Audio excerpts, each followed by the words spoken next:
to 411 T Street, unfiltered conversations on mental health and the issues in society that impact us all.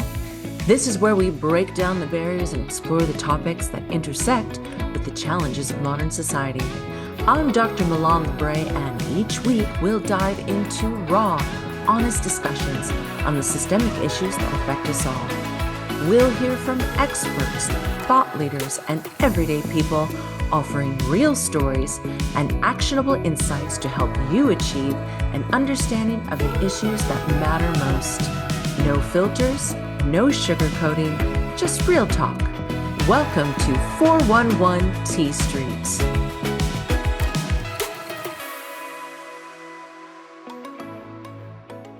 Today we have Debanwitta Kahali, right? Is that correct? Yes, absolutely correct. Debanwitta Kahali. Perfect. And Debanwitta is a corporate psychologist. Honest to God, not enough coffee. Corporate psychologist, behavioral analyst. This is all a mouthful in and of itself. State president for Wicca and the Telangana Council for Corporate Advocacy and Communication. Oh my gosh, you're like a superwoman. That's a lot. You're going to have to explain some of that. And I probably even messed it up. So what is that word? I just lost it. Telangana, what is that? So Telangana is a state, Milan. It's like a state in South Asia. Okay. So I'm leading one of the councils over here, which works on corporate advocacy and communication. And since I hail from the expertise of psychology, a lot of work revolves around mental health and employee assistance programs and how to build up resilience and well-being at the same time. Oh, girl, that is a topic on its own. Let me tell you. Yes. This is a conversation we have. Oh my God. So much. I feel like, and I don't want to be negative because I do see good, where there is no such thing as dark. It's just the absence of light, right? So, I didn't say that, Albert Einstein did, but I think it's brilliant. Anyway, can't take credit for Albert, although the hair is a little bit much like him today. Your hair, Milan. It's wow, you got this, girl. Thank you. But there is, oh gosh, there's such an implosion of morality in the upper echelon of society, whether it's politics or people who are leading corporations. I mean, just all the way around. It's not even the upper echelon. I think societies are really, really struggling with finding their footing in morality. And as a corporate psychologist, I'm sure you see that, which is why you do what you do, or you'd be out of a job. Yes, let's not get that. Yeah. I feel like you're going to be gainfully employed for a while. Don't worry about it. I think you're good. That's not a good thing. That's a bad thing, but we'll put a pin in that. What is the biggest challenge that you're seeing with leadership? Or, I mean, we can talk about what authentic leadership is and we'll get there. But when I say leadership, I mean, quote unquote leadership, because we know that leadership really takes a skill set and it can be learned. It's not an easy learn, but it can be learned. But what do you see as some of the biggest systemic challenges within corporations and within the hierarchy of them and the leadership structures? Right, Milan. So the one of the prime area where I found people are still struggling a lot with is having a great realization of how a leader can be a nurturer at the same time. So this idea of associating masculinity with leadership is so off the boat right now that whenever I have witnessed someone who has been extremely compassionate towards others when they were given a big project to lead on, the generosity or the compassion completely switched into having dominance and repressive behavior towards the mass. And Mhm. that was like, a very turn off moment for the entire organization, that the leadership was changing because the person thought that, all right, now I'm heading this particular project. I have to take it two places, and I have to present it like no one before. So I cannot be the kind myself anymore. I have to like change it into someone who's stern, who's stringent, who is not negotiable against any odds. And it led to a disastrous result. And that is where I think I came into the picture, and I had to take him through the journey, walk him through the basics of what leadership can look like, and how someone need not be just switching their personalities or just trying to embrace anything and everything in the name of leadership. So that was something very fascinating. Yeah. That I hear what you're saying, and I can see that within, I think we all have a little bit of Sybil in us. Like we tend to change our personalities depending upon who we're sitting in front of or whatever the situation is. And I also think that when people get into really high powered positions, those narcissistic tendencies that we all have start to come out, and we become like a lead follower, get the out of the way. Um, I and this is this goes into values and how we really need to have a strong foundation of values so that needle of north does not waver so much. The question I would have for you though, as and especially in Asia, in the West as well, but as women come up, this I think women believe. Now, you and I might be on the same page. There's that feminine divine goddess that can we Yeah. can blow shit up if we wanted to. Like we have some serious power, but I think that women believe that they need to take on the space of masculinity and to be, the badass. But Mhm. it's okay to be kind, right? It's okay to lead, to be vulnerable and supportive and all of those things. So how do you see it for women? Like how do we move through the ranks dealing with what's this still these remnants of patriarchal society, especially in the East? Yes. So Milan, like as you have posed the question how it is over here, I would tell you from a very subtle comment that I received recently, that as a leader I have seen you smile often at us, and that is so unlikely. And that I had a pause, and I was like, okay, was that a compliment or something I shouldn't have done? And then I also went into a lot of retrospection, deep diving into it to understand that from where this individual came from to even put that forth in a meeting which had such a huge number. And then later on, I think that became an inquisitiveness out of that individual to actually interact a lot with me, to understand that what takes out of me to smile at everyone, greet everyone on a regular basis without having the air that, okay, get me my coffee in my cabin, or I don't think you can take a leave because that is something farce, and I won't be allowing that anywhere around me. So here also the idea is pretty much like, if you are a leader, the attribute towards the population has to be very, very strongly handled. It cannot be mellowed down.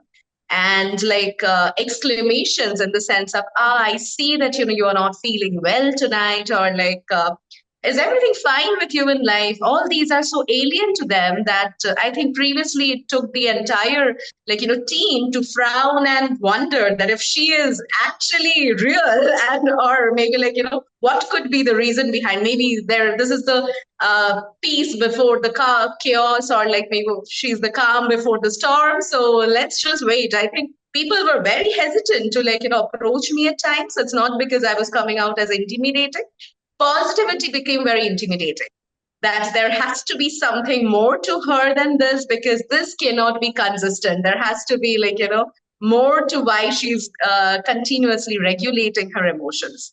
So I think, yeah, that is also very much predominant idea, and like how the structure works over here, that leadership, or be it like when it comes to openly talking about mental health among team, or asking them the basic, like starting the morning with how was your day, like today you feel a little low than yesterday, so like did you have a proper sleep, those like just the necessary questions were like it took a lot of time to actually, I think, spread that message ahead. So yes, that's we are still like we are doing better, a lot better than the decade before, but yes, a lot, I think we need to escalate, we need to pave the way to see the like bright halo above us. So I, yeah. that's interesting, because I don't think that's an Eastern thing. So, for example, in this country, um, one of the criticisms of Kamala Harris, which I think is hilarious, is that she's too joyful. Oh, yes, yes.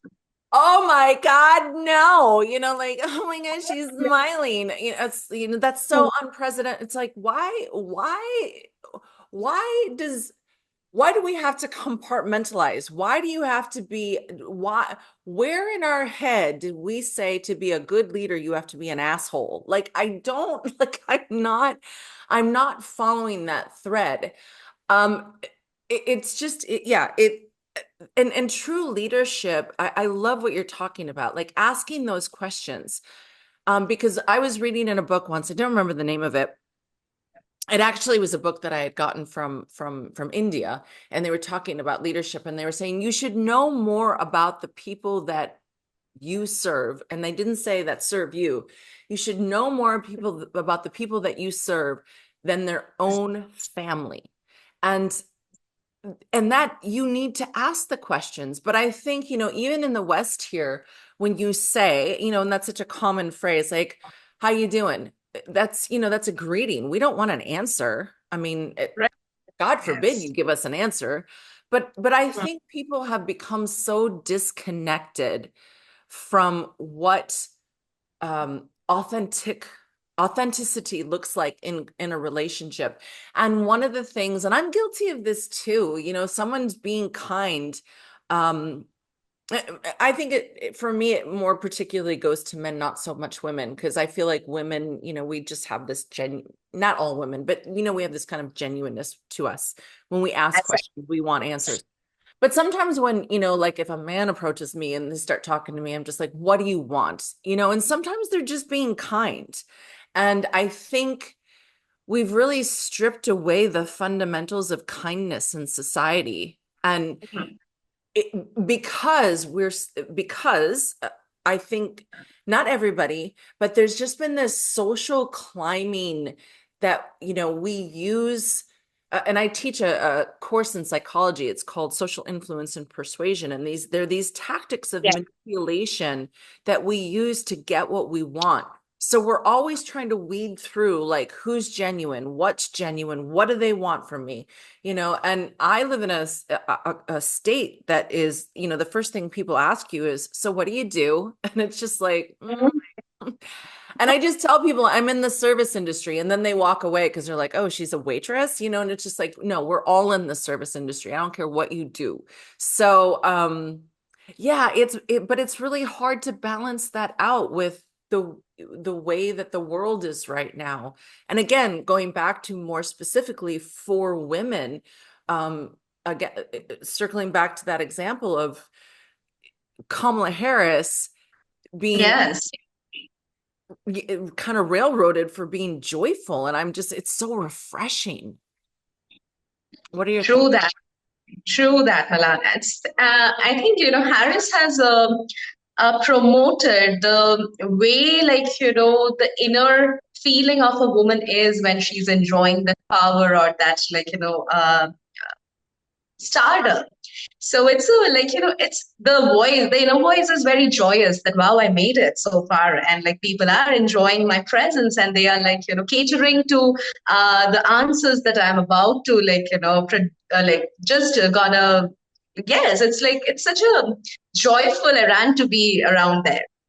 So that was so vividly visible on her expressions. And I think a lot of behavioral therapists or maybe the analysts, they all had such articles written on how she is so soft when it comes to her body language. When she's catering to a huge population, her hands are like not dictator kind of. It's like a lot like, yes, I am part of you and I hear you. I think that's a huge, so that became again something foreign to the minds of people who are habituated having like instructions, and things are very authoritative and not authoritarian. It's like that. So yes, it took time. I think at the same time, the ones who were pointing fingers at her, now I think they know the other side to it, and the struggles not necessarily can turn people bitter. It can also turn people into kinder and more involved with others. So Mhm. yes, I think it requires some great lessons to be learned, and the ones who have learned it so far, I think, yeah, they're doing better. So I yes, that think is all. I think about your country, back back in the days of Gandhi, and there was a gentleness in the way that he led you, out of this, kind of stage of occupation, with the nonviolence. Um, and then even within our own country, when we look at like Martin Luther King, I think people forget that we don't need to be aggressive and violent and cutthroat to get what we want. And violence begets violence, joy begets joy. In psychology, we know that this is a social contagion. And so, if we want the world to be healed and to be better, we have to exude that. And and I talk about this a lot. There's the 18th century Buddhist epitaph, and the monk is on his bed and he says, I thought I could change the world, only to realize that I had to change myself. And it's true. Like, we can't, you and I both know this as psychologists, that you can't go out into the world and just start pointing fingers and expect everything to change when you are not willing to look at yourself. And it starts with some of those fundamental values. It starts with being kind. It starts with being non-judgmental. But I think, we get into these boxes and these bubbles of our society and our friendships and our family. And so we have this confirmation bias. Everywhere we look, we see what we want to believe, and we even know this within the laws of attraction. The more you think of Oh, where your yes, yes. energy, wait, where your thoughts go, your energy flows, or where your energy flows, your thoughts go. I don't know. It's just one of those.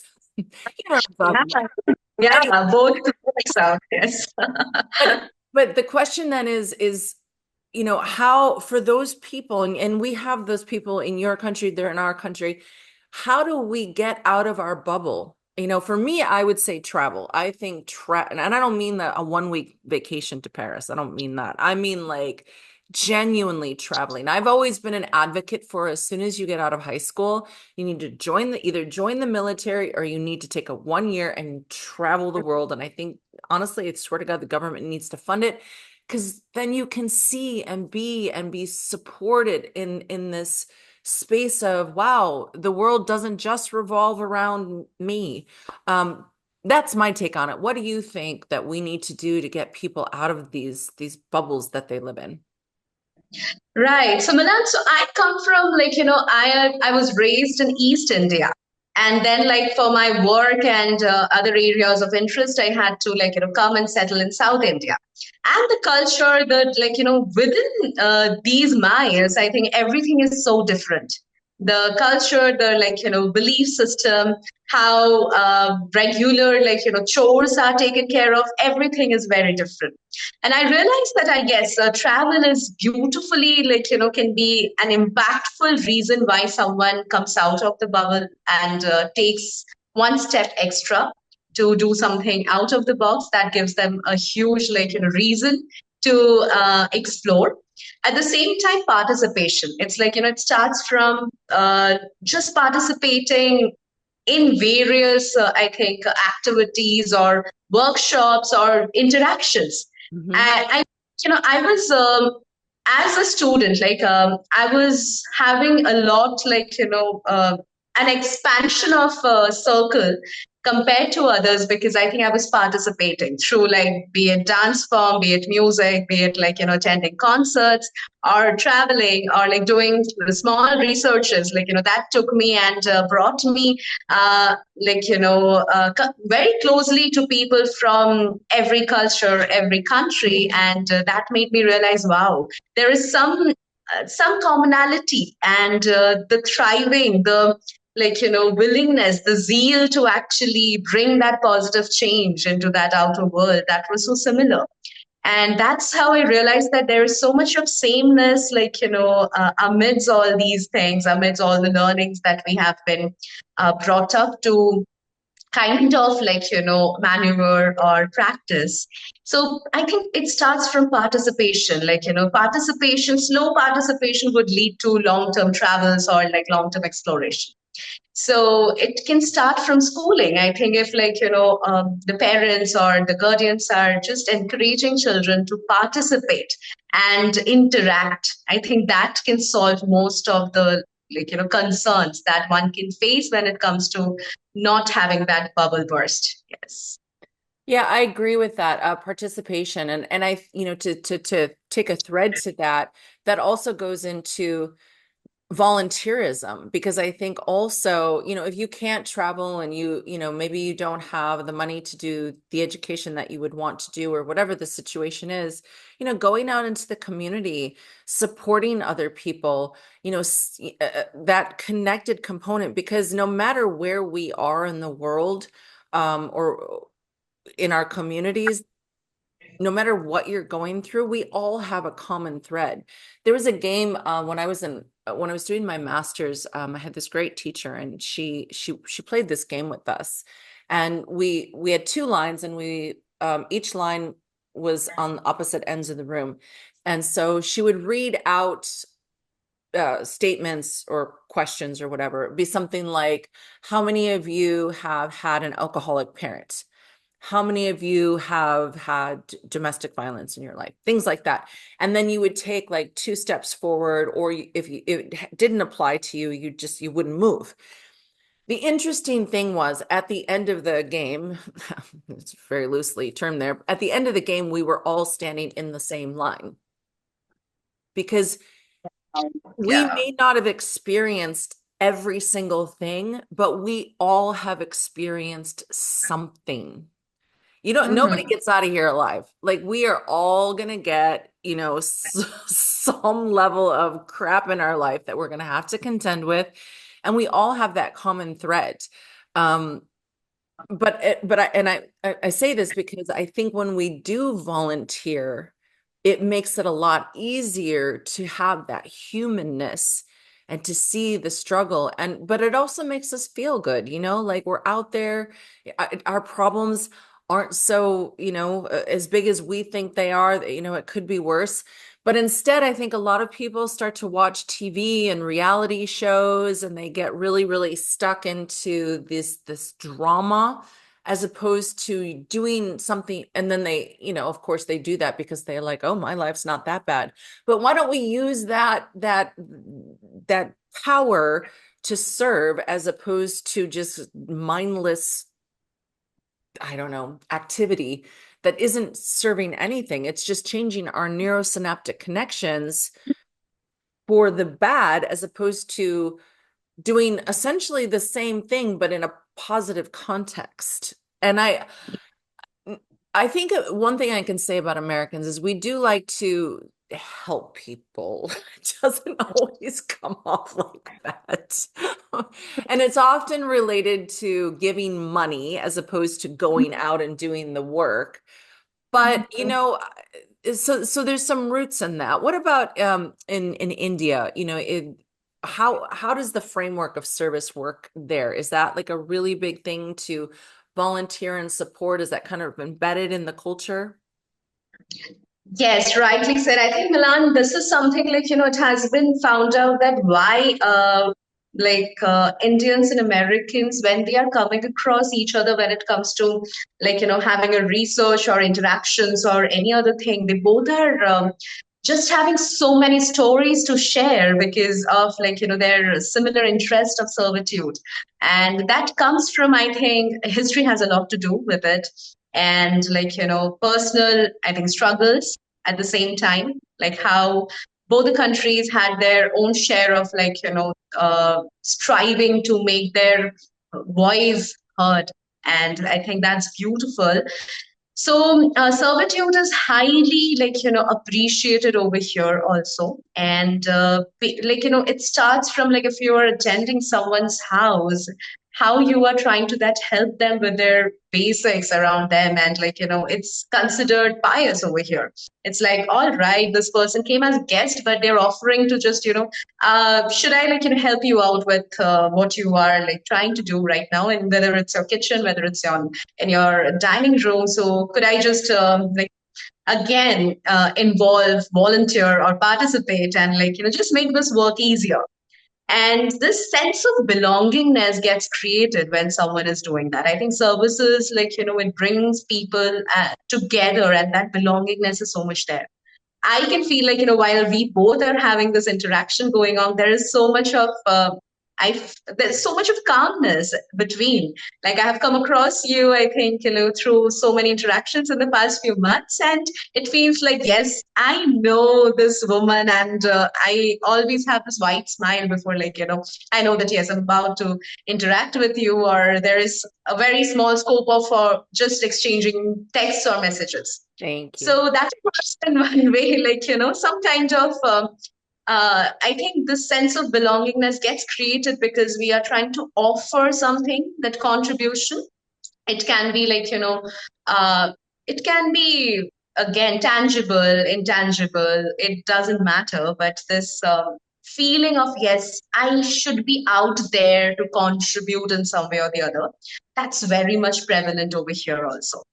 And I think throughout, like, this search or this urge of seeing a scope of contributing in one way or the other is very much existent. And that is where I think the entire forum can be, like, understood much better. There's uh I'm sure everybody's heard of the Hard Rock Cafe. It's Yeah. staple around the world. And it was founded by a gentleman called Isaac Tigrit. And Right. when you were in his, and I'm sure very few people ever notice this, but when you leave the doors of a Hard Rock Cafe, I don't know if it's still there, but when Isaac was part of that, when you leave the doors of a Hard Rock Cafe, over the door it says "Love all, serve all." Uh-huh. Yes, And yes. of course, that Isaac is a devotee of Sai Baba, and that came from, and Sai Baba is a guru in your country, and so, but it's such a simple, beautiful message. Love all, serve all. We are not here to do anything else but to love and be loved. And I mean, all the rest of this stuff, this is all the illusion, the work and the toiling and the bank accounts and all that stuff. Like that's not our purpose. And I think we really get lost in the capitalism of society. And I don't, and I think that ideology of money, money, money is becoming pervasive everywhere. And I had this conversation, I don't remember who it was with, but on a different podcast with someone. And we were talking about, some of the happiest people in the world don't have anything because what Wow. they have is community. And I brought this up when we were talking about it, and it's so true. Harvard did that 75-year study. It's one of the longest study that's ever been done. And what they found at the end of the study, I know you know this, you're a psychologist, is that it had nothing to do with what your position was, how much money you had. It was about the people that you had around you. It was about the connections. It was about the longevity. It was about the authenticity. It was, your ride or dies, that's what kept people alive. That's what kept people happy. And when you die, that's what's going to be around you. Your banker's not coming Oh, yes. Oh, God. to show Yeah. your bank balance at your funeral. Like, that's not, I mean, maybe that'd be weird, but I don't think it's going to happen. So, and Yeah. even if it did, you're not, this is not Egypt. You're not, they're not burying that with you. So, yeah, People I cry, so that should count. Bank receipts won't cry. I think, it feels so personal when someone is your banker shedding a might tear. cry, depends, but Right, right. Yes. yeah, it's and that's the one thing I really love about the Indian culture too, is that it's still, it's losing it some of its luster just because we're moving into a society. I think COVID changed everything for everybody. Um, Unfortunately. I think it brought about a lot of good, um, in that we had to stop and slow down. I think, it was the universe's way of saying, hey, let's connect with our families. Let's take a break from all of this. But at the same time, technologically, it shifted everything. And I think from there, kids that grew up in that are completely different. So how do we get back? Circling all the way back, to these spaces of authentic leadership, we need to bring up the next generation to understand what that means, to understand what it means to be a genuinely good person. Oh, I have a garbage truck in the background. Um, Excuse me, my ADD there.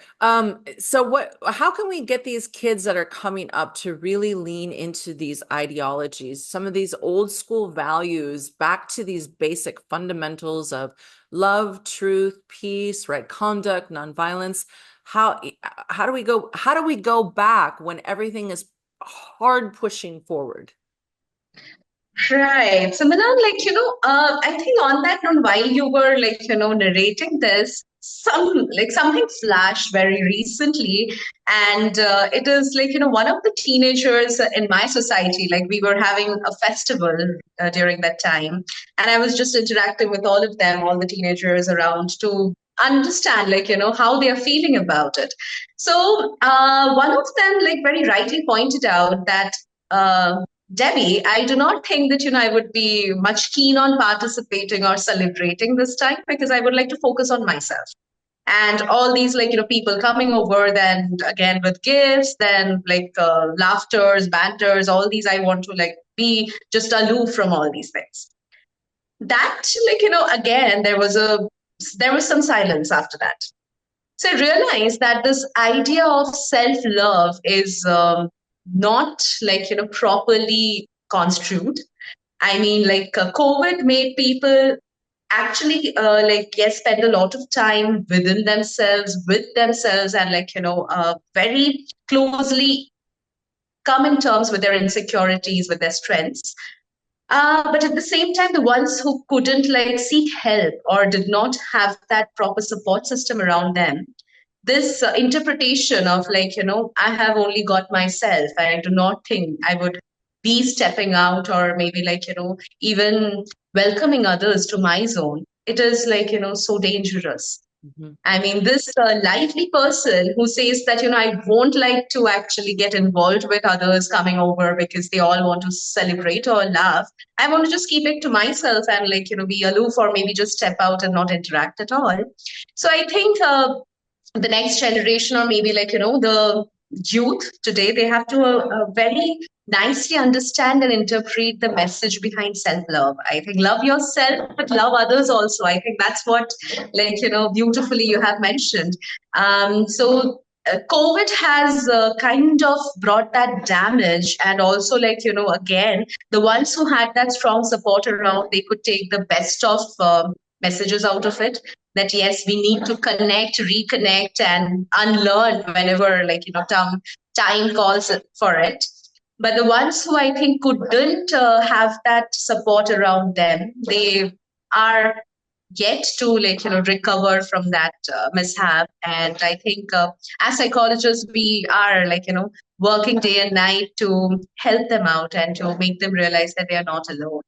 And we do acknowledge and see that, yes, they were not helped at when times were dire, and they were in dire need of support and help. So that isolation, I think, like, it brought a very mixed effect and impact. It's like, yes, I know that I'm equipped enough to help myself in times of need. At the same time, the entire, like, arena is changing in the manner like no one else is going to come up or turn up for me.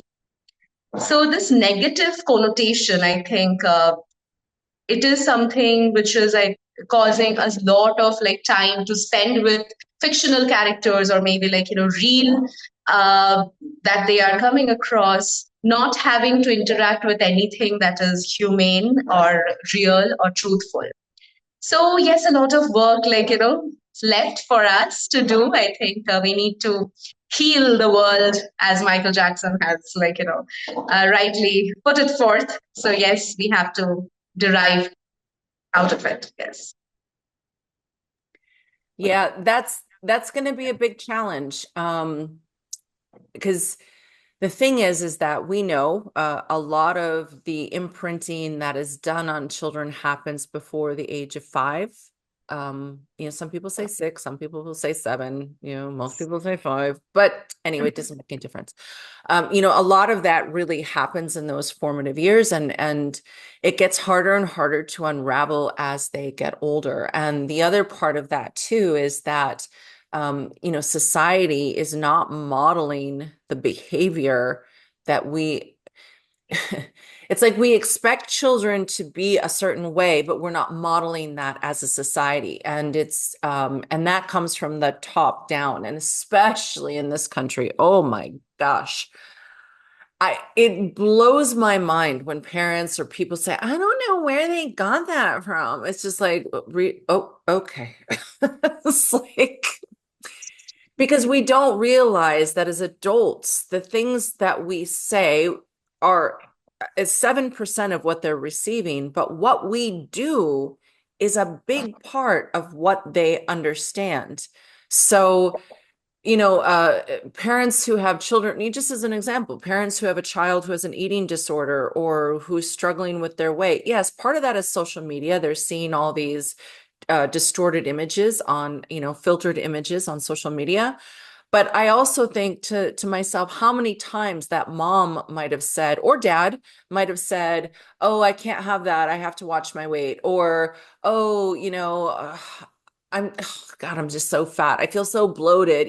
Just these little words and messages, or they're eating only an apple because, not that an apple's bad, but that's what they're having for the day. So they may not be giving verbal messages, but they're certainly giving uh, cues, modeling the cues of the children.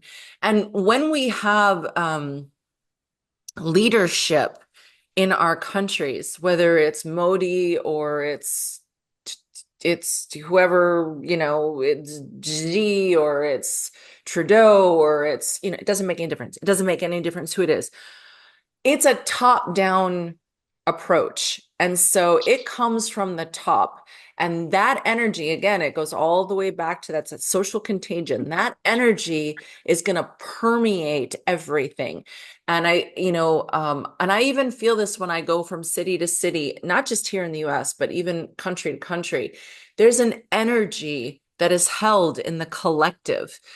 You can feel it. Some places feel more repressed, and some places feel more joyful, and all of that stuff. So we have to be really, really mindful of all of these things. And I just don't think that people think enough about what they see, what they hear, what they consume, the friends that they have in their lives, what they're watching on social media. Like all of these things, everything that we take in impacts us.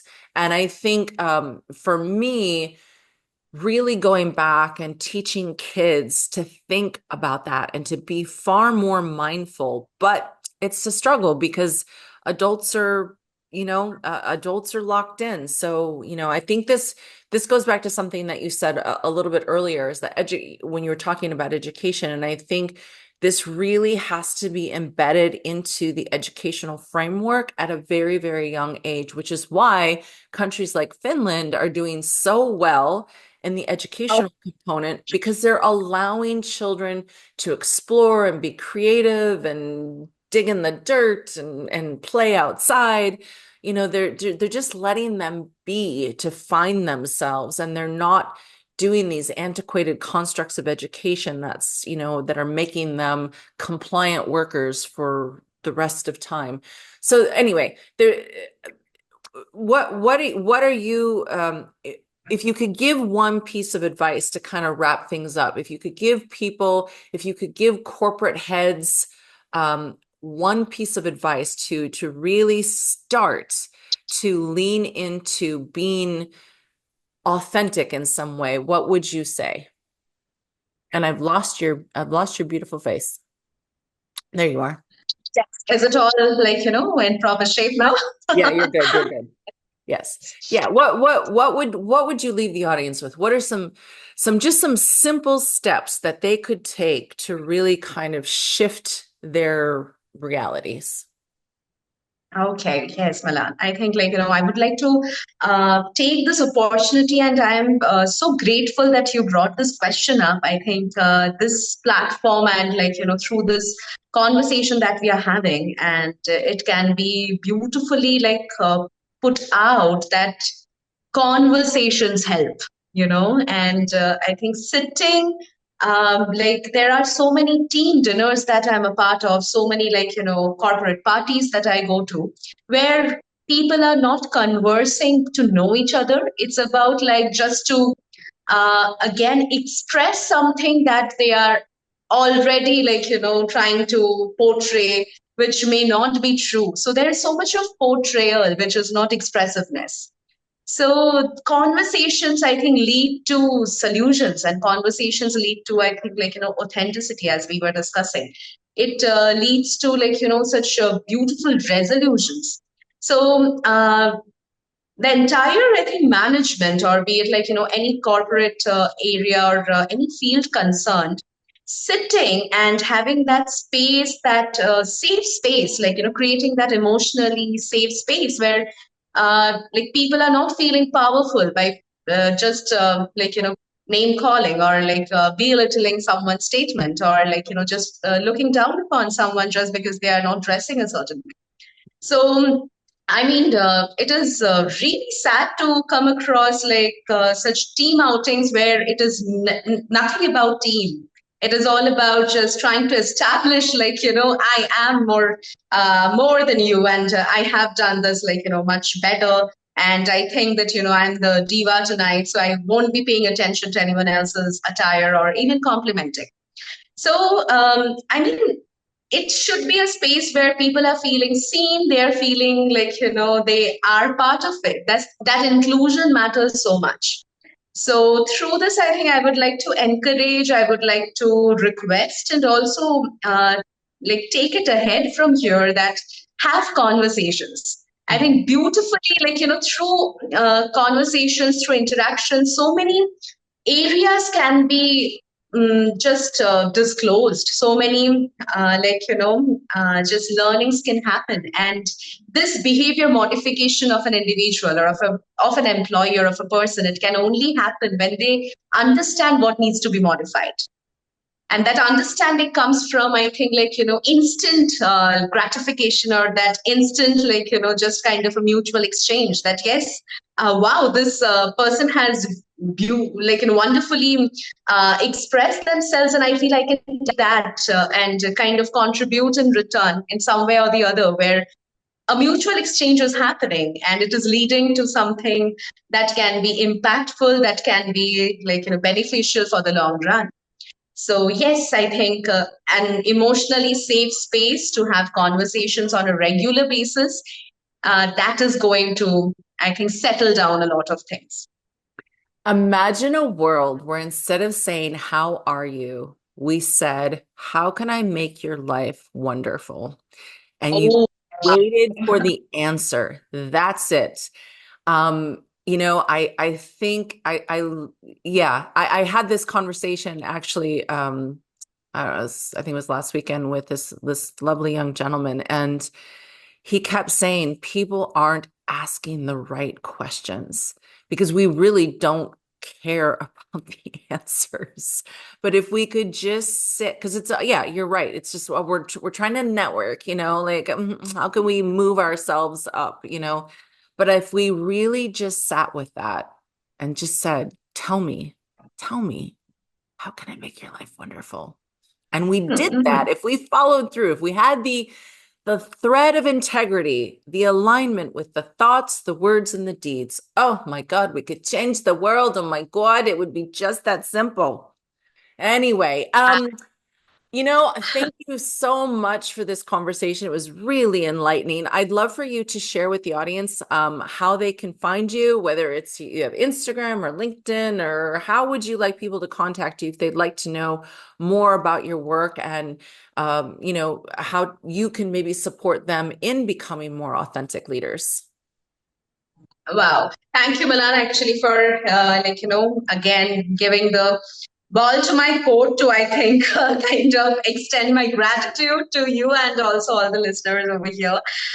So yes, I am available if there are Indians watching this. I think my name is a little unique when it comes to the surname and the name that I have. So I think if you just search for me, it would be the one popping up on Instagram, LinkedIn, everywhere. So yes, I am there on Instagram. I'm there on LinkedIn, and hopefully one day the work would be making enough good buzz to be again having everyone come together and all of us under the same shelter can just again have that bond created and share stories and our journeys together.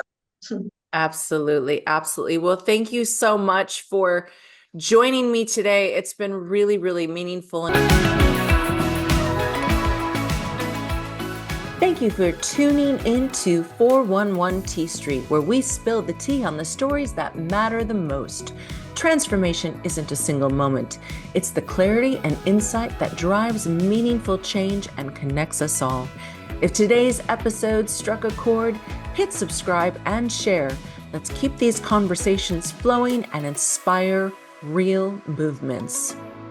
411 T Street. Get the info, spill the truth, spark the change.